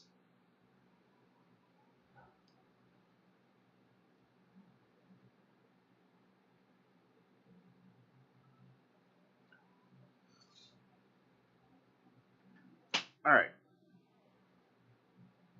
So, again, you guys give me your thoughts on the all that Halloween Ends news, the new quotes, the new photos, and the new mask. Now, let's talk just a minute about this new TV spot for a minute. There is an international TV spot. I believe it might be from Mexico, maybe. I don't know. But it has been shared everywhere. And on Monday, Bloody Disgusting even shared it on their website and talked about it. Now, I do expect that this will be the next promo video content released for this film, most likely. I expect it's probably going to air on US TV sometime this week, and then maybe that will be accompanied by an actual trailer online at the same time, or maybe it's to me it's seeming a little more and more increasingly likely that it'll actually be just this 30-second TV spot, and that coupled with that official trailer, maybe that's the only kind of video promotions that we get for this film. And maybe that's for the better. Maybe that's a really good thing this time. I don't know. Maybe we do get more. But so I wanted to wait until it was officially released here in the States to actually talk about it and break it down. But we're going to go ahead and talk about it now anyway. And we're not going to do a shot-by-shot breakdown, but I do just want to talk about just a couple things in it. And we're going to go through it, and I'm going to pull out just a couple things. And part of the reason we're doing it tonight with you guys, aside from the fact that we got you guys here, the Michael Myers Monday Live crew, and you can help me with this, and I can get your immediate feedback. But the other reason is we've got a very busy week already coming up. In addition to like the mask sale drop and the soundtrack release and all the other stories we're covering here at Halloween Daily News, there's also the matter of we are getting ready to go to our third convention in the last 2.5 months. This coming weekend, we're going to be in Hampton, Virginia at Haunted Screams Expo Horror Convention. Brad Laree, Michael Myers from Halloween Resurrection, is going to be there. He's going to be there with on that film's makeup effects artist Gary Tunnicliffe, and a ton of other awesome people. Andrew Bonarski from the 03 Chainsaw remake and its prequel. David Naughton from American Werewolf in London. Awesome lineup, tons of awesome people. Our buddy Butch Patrick, our new friend. I say our buddy like we're old pals. We just met him for the first time at Mad Monster Expo, but very excited to see Butch Patrick from The Monsters again at Haunted Screams Expo this weekend. And of course, the great Daniel Roebuck, friend of this, friend of Halloween Daily News, but also friend of this franchise as well. Appeared in both Rob Zombie's Halloween 07 as well as its sequel in all of Rob's movies and so many other iconic films and TV projects over the years. It's going to be really cool to connect with him. He's another one I interviewed for HalloweenDailyNews.com a number of years ago. Check that one out when you get a chance. I'm just going to give you a list. And when I get done with here, I'll try to remember to put links to those interviews I mentioned here tonight down in the description below. Whenever you're bored, just scroll through the interview section at HalloweenDailyNews.com, and you never know what you'll find. There's all kinds of cool interviews, including literally dozens of people from this franchise specifically, and Daniel is one of them. All right.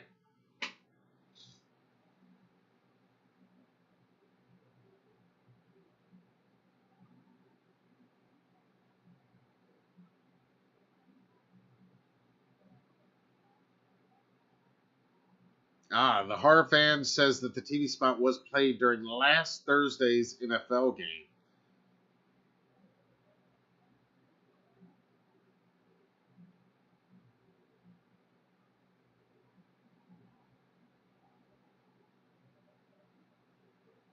Coco asks if I'm going to the world premiere. I wish. If they want to fly me out to cover the world premiere, I'll be there.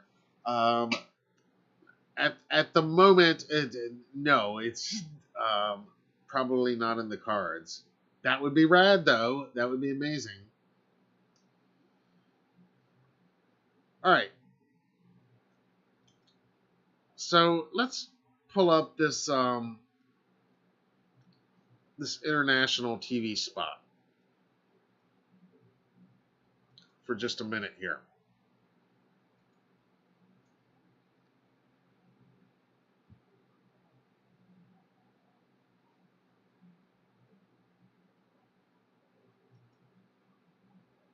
And again, minor spoiler alert, if you don't want to see anything, there is at least one kill that is pretty much revealed in this TV spot. So if you don't want to see that, now it's not a character that I recognize at this point. It's, so I don't even know who the person is that plays the character at this point. But that being said, in all fairness, spoiler alert if you don't want to see anything. Now, this is a 30-second TV spot that has been all over YouTube, and this is an international version. We're going to take a look at just a couple quick little clips from it, and I'll give you my thoughts on that. And it opens with a shot of trick-or-treating in Haddonfield, pretty much the same shot that official trailer opened with, and we commented at that time, as again here, that the streets of Haddonfield look decidedly not as bustling and busy and as exciting as they did in those sequences in the 2018 film. And I think that's for obvious reasons, that Halloween just doesn't probably hold the magic that it once did to many of the residents of Haddonfield, for understandably. All right, so the first bit of brand new footage we get, and I'm going to have the volume on, but we'll just have it turned down really low. And we have this new character saying it's Halloween and we're going to have a good time tonight. And we don't know for sure, but pretty sure that is Mr. Rowan Campbell, who plays the character who we learned about in the official synopsis from a few months ago, a new character for this film named Corey Cunningham. And it looks like he is welcoming somebody to a costume party, as the two characters behind him at least look like they are dressed for a costume party. It doesn't look like he's wearing a costume. And here you can kind of hear a familiar refrain in the background. The boogeyman's going to get you. The boogeyman's going to get you. And a mysterious hand reaches out to pick up this Michael Myers mask. Whose hand is this? Why is the mask here in this house? Whose house is this? These are all questions we do not have the answer to, and rightfully so at this stage. And that was an interesting shot. I don't know if this is just a homeless person here. He kind of reminded me of the hermit that Michael hangs out with in the beginning of Halloween 5, The Revenge of Michael Myers. But just kind of an ominous shot, I think. Maybe probably included just to, again, just add to the ominous atmosphere. And you hear that he's going to get you, the boogeyman's coming. And here's a shot that we saw in the official trailer. That is that what I'm going to call the Red House, the house that we visited in Savannah, Georgia. And you'll notice those doors and see that familiar wallpaper from those Total Film photos here in just a few minutes, or actually here in just a few seconds. And right there is that wallpaper that will look familiar again from those Total Film photos. So obviously a lot of action, it appears at this point, is going to be taking place inside this house. I mentioned before that there could be, some purposeful misdirection in some of this marketing and advertising, which, again, if that's the case, I'm totally fine with that. But from the looks of this, it looks like, a lot of the action in this trailer, in this TV spot, and in these first release photos, all are kind of contained to these scenes in this house, at least the stuff involving Laurie and Michael. So I'm not convinced, though, that this is their one and only final battle sequence happening that we're getting glimpses of. I don't know what it is if it's not, but I'm not convinced that that's what it is, even though it seems that that's what all of this is trying to convince us of it being.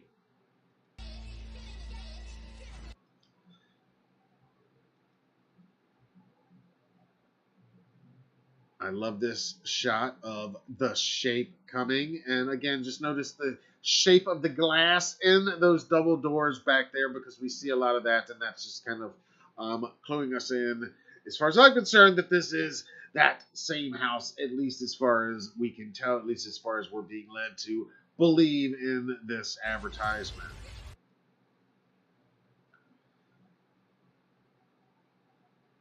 Kind of a cool shot of somebody running underneath an underpass. Looks very foggy under there. Cool lighting.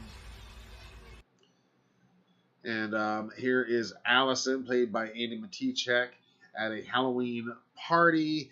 You'll remember we talked about some casting notices that were looking for a band to play and for young people to come in costume for what was going to be a concert club scene at like a rock club, from what we understand.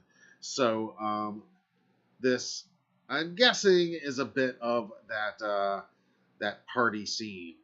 And I love a good Halloween party scene.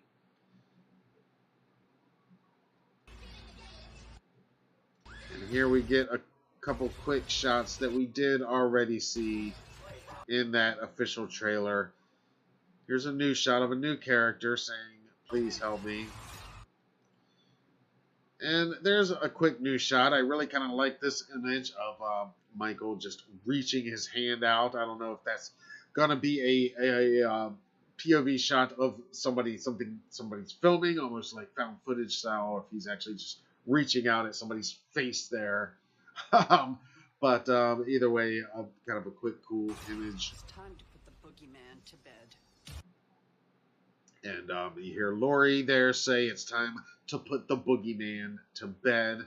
Allison closes this closet window, and there is the shape reflected in the mirror. And we get to see Michael, another quick little throwback to the 78 film when he did a sit-up there. And this part, though, is probably, this is what I was talking about, the spoilery part, but it's also my favorite part of this TV spot, I gotta say. This is just awesome. And those of you that know the 78 film, you know what scene this is paying homage to. But yeah, this is just a badass scene. It looks great. Again, I don't know who this other character is here with Michael. I have no idea, but I think we know what their fate is about to be. But I love this image.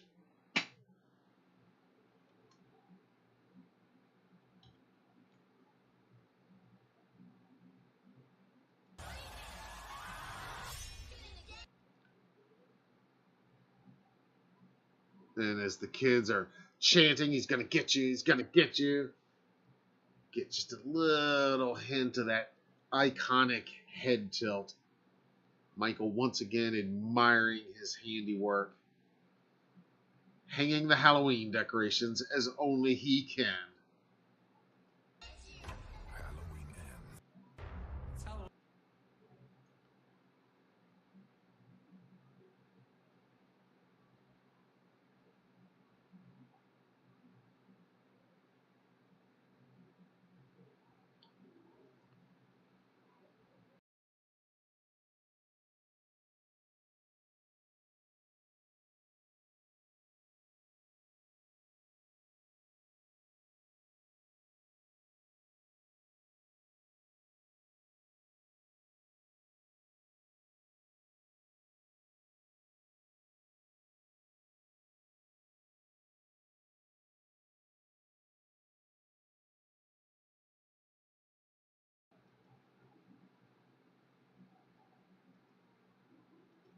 So some tasty new nuggets of footage included in there. Some tantalizing little tidbits to feast on. But you guys tell me what your thoughts are on that TV spot. Again, if they do end up releasing something different or in addition to that, if they just release that exact TV spot officially later on this week, then we've already covered it. But if they do release something in addition to that, or something extended like a full trailer, or something alternate, then of course we'll be back here to dive into that as well. But I wanted to go ahead and at least address that tonight, because again, mainly because we've got a busy couple of days coming up, so time's going to be at a premium. That being said, I did want to go back one time for just a minute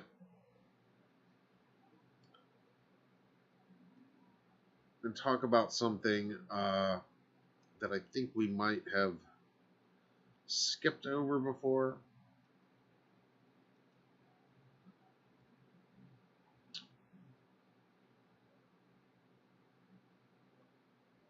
Hang on.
One more thing on that total film story with Halloween Ends before we wrap up tonight that we forgot to that I overlooked earlier that I do want to address, and we did actually put this in our article published a few days ago, but these initial comments from David Gordon Green also addressed one of the big questions that a lot of you were wondering about, what Michael has been up to for the last 4 years. We know that the film takes place in real time in 2022, so it's been 4 years since the events of the last two films, just like it's been 4 years since 2018 for us in real life. So that time has passed. So the question is, what has Michael been doing for those 4 years? Well, David Gordon Green actually answers that question in this Total Film interview, and his answer is that he's not going to give an answer. And I think that's probably the best answer. Sometimes these things, especially when it comes to Michael, are better left unexplained. So here, again, going back to that Total Film article,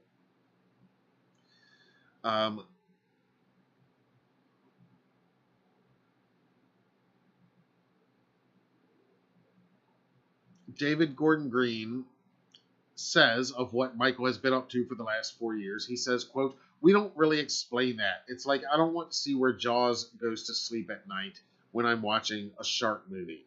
I want to see him when he pops up and he's got an appetite."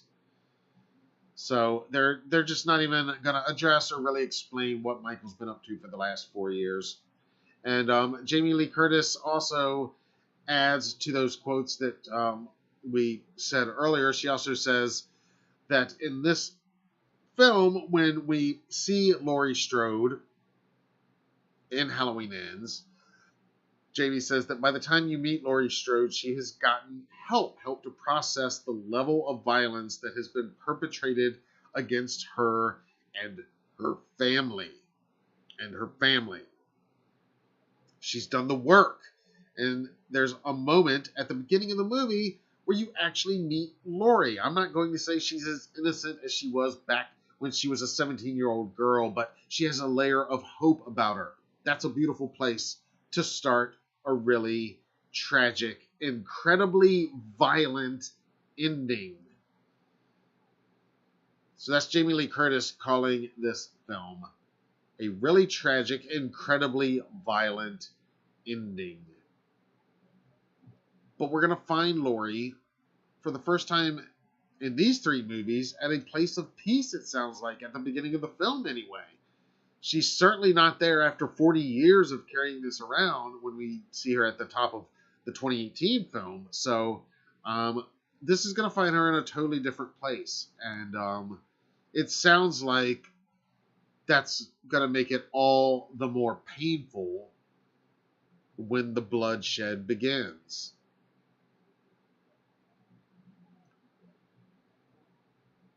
And one more thing on Andy Matichek as Allison.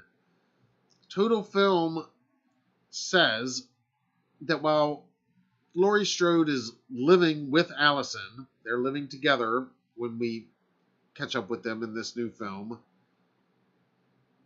Andy says, quote, that they have a, quote, good relationship, having dealt with their shared trauma and loss together. Though the article explains that Allison has not quite committed as wholeheartedly as Laurie to what they call doing the work of healing, of moving on. Sounds like Allison has not quite moved on quite as effectively as Laurie has been able to do 4 years later. So I found that little tidbit a little interesting. Are we going to have a bit of an angsty, angry Allison? You know, when David Gordon Green was talking about this film early on in very early interviews, some even before the filming began, he was talking about how it was going to be a quieter, more intimate film, and he was also talking about it being a coming-of-age film. And a lot of us, kind of assumed at that point that he was talking about Allison coming of age in some ways. Since then, there's been a lot of this talk about this Corey Cunningham character, played by Rowan Campbell.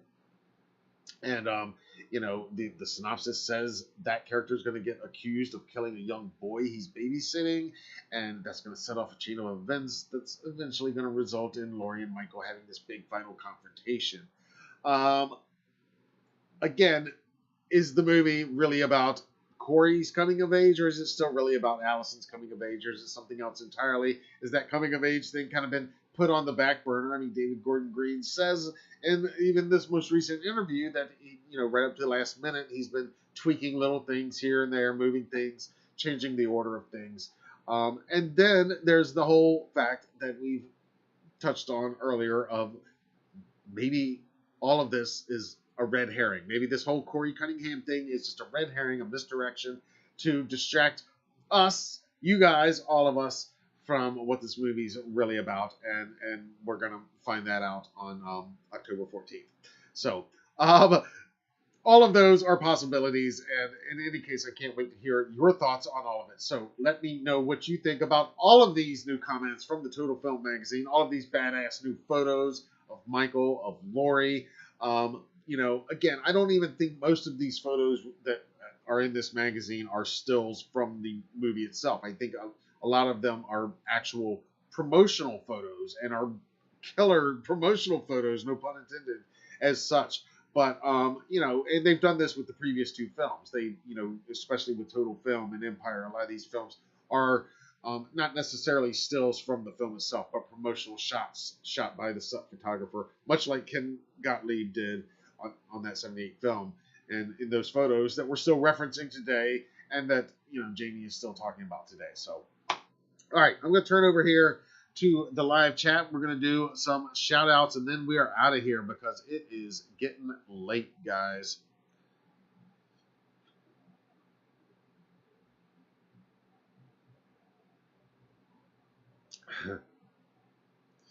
Chad's going to Russellville. Good night, man.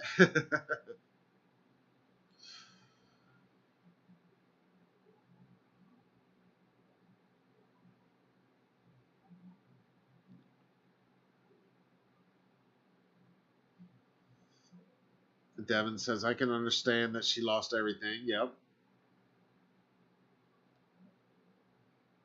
Andromeda says, he's going to get you. He's going to get you to be my ringtone on my phone. That's a good one. Devin assumes that Michael kills everyone, dies of old age, and Corey finds his coveralls and his mask, and he's Michael for the next film or whatever. Maybe. Again, I think it's going to be hilarious if like this Corey guy is like the first 10 minutes of the movie, like and it's all like prelude, and then it's then the titles hit and Corey's already done in that first 10 minutes maybe.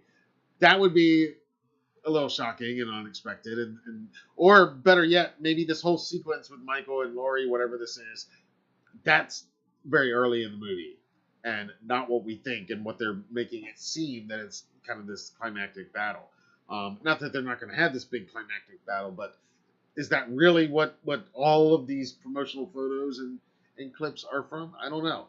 I don't know. It might be.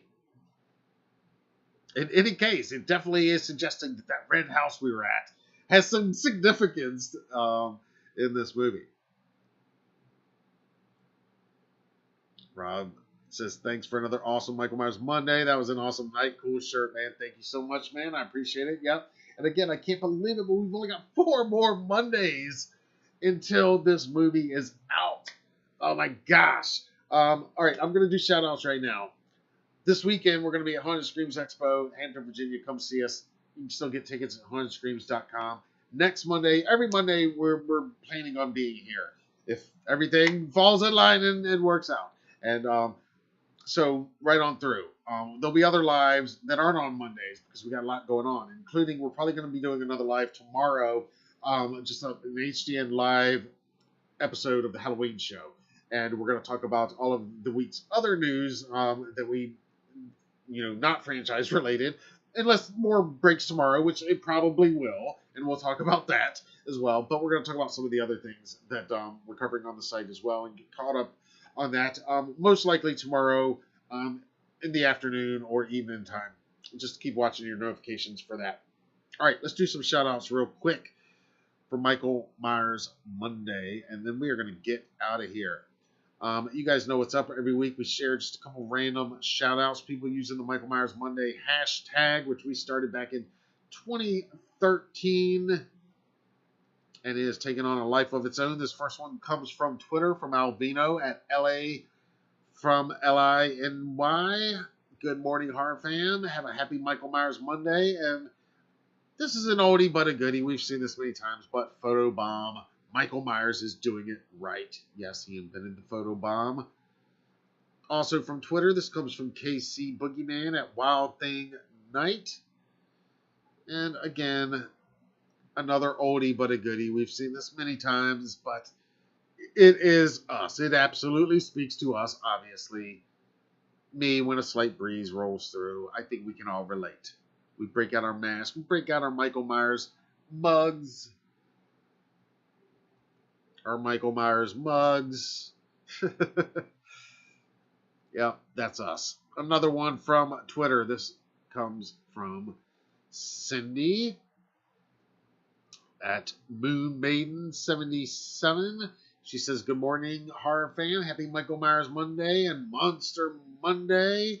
And this was one I have not seen yet, so I wanted to share this. Did you know it takes 12 muscles to smile, 10 muscles to frown, but only 4 muscles to stab? I did not know that, but thank you, Cindy, for the lesson in muscular use. One more from Twitter today. This comes from Lady Behind the Mask at Lady Behind Them 8, who says simply Happy Michael Myers Monday and reminds us that there is just 31 more days until Halloween ends. And you can see that on Twitter. If you use hashtag Halloween ends or hashtag Michael Myers, you get a cool little Michael Myers emoji. But did you know it also works if you use hashtag Laurie Strode as well? Pretty cool.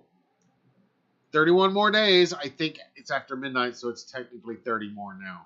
All right, let's move over to Instagram before we get out of here. This one comes to us from the Creepatorium on Instagram, talking about their new Smith's Grove Sanitarium sign they got from Halloween Horror Nights at Universal Studios.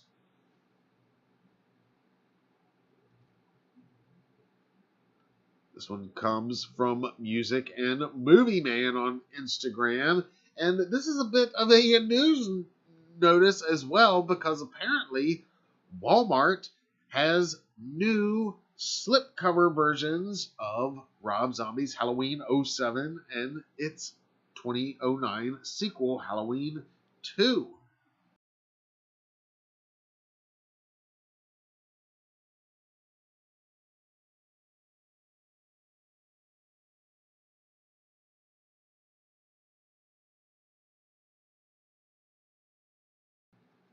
And lastly, here on Instagram for this week, this comes from the Halloween Horror Ghoul. 31 days from Halloween ends, but 49 days until Halloween itself. And they say Happy Michael Myers Monday. And I've never seen this particular collectible, but I like it.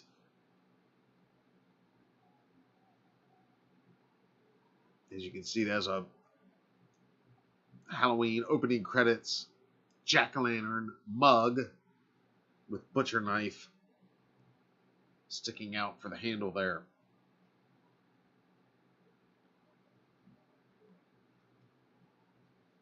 All right.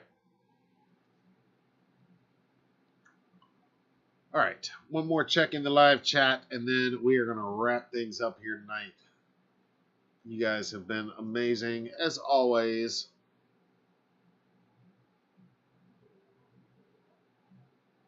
Rob says, my Walmart is so slow I won't get those slip covers till next year. Yeah, unfortunately mine is kind of the same.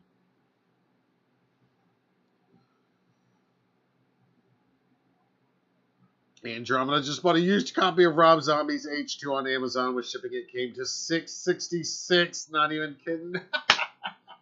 That's great.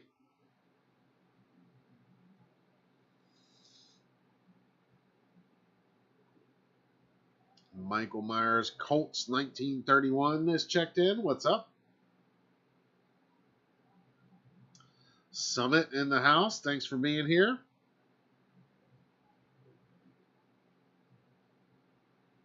Yes, Rob. Yes, thanks to Christopher Nelson. Yeah, he checked out a little bit ago, but yeah, huge thank you to our friend of the brand, friend of Halloween Daily, friend of Halloween movie franchise, and all around makeup effects genius. Super cool dude, Christopher Nelson. Thank you for dropping into the live chat. Just goes to show you never know who's gonna pop in to a Michael Myers Monday live chat or any HDN live chat. The other big thing we got going on here, and it's already on top of us, and I wanted to make a bigger deal about it, but now it's just going to be here. Next week's our 10th anniversary. And we're going to be doing a live. It's going to be next Thursday, the 22nd. That's the actual day. I don't know what all we're going to be doing there that day. I wanted to do a whole thing and have you guys send us videos and tell us, tell everybody what HDN means to you for the last 10 years and all that stuff. And I don't know that we're going to have time to do all that. But in any case, we're definitely going to be celebrating it up big time next week because it is our 10th anniversary. And we'll be back here live next Monday. We're going to be back here live tomorrow, like I said, for an HDN Live episode of the Halloween show. So make sure you join me then. Keep your notifications turned on. We are here in town until Thursday. So if a different TV spot or a new trailer does in fact drop this week, we will be getting on here and doing a live breakdown. In any case, we'll be covering the release of The Mask as well as the soundtrack announcements as they become available. And then on Friday, we are hitting the road, heading up to Virginia for the Haunted Screams Expo in Hampton, Virginia. Like I said, awesome guest list. We're going to be there. It's only a 2-day event, Saturday and Sunday, September 17th and 18th. Tickets are still on sale now. Come out and see us.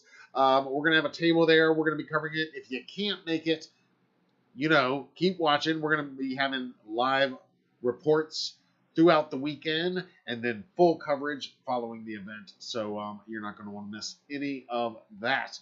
If you have not subscribed already, you might want to do so, especially if you've watched this long. Then maybe you like what we're doing here and you want to do it again.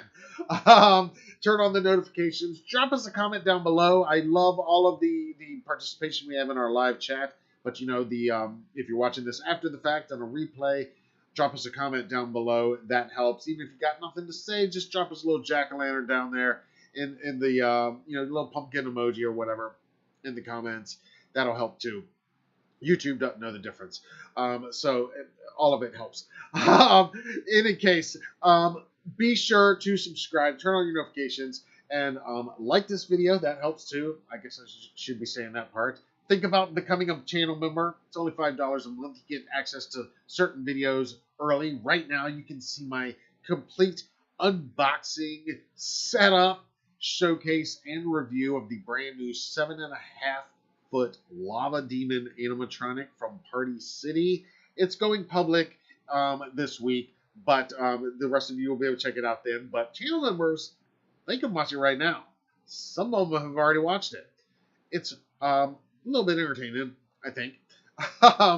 But in any case, think about joining and becoming a Halloween Daily Club member. That's what we call the channel members.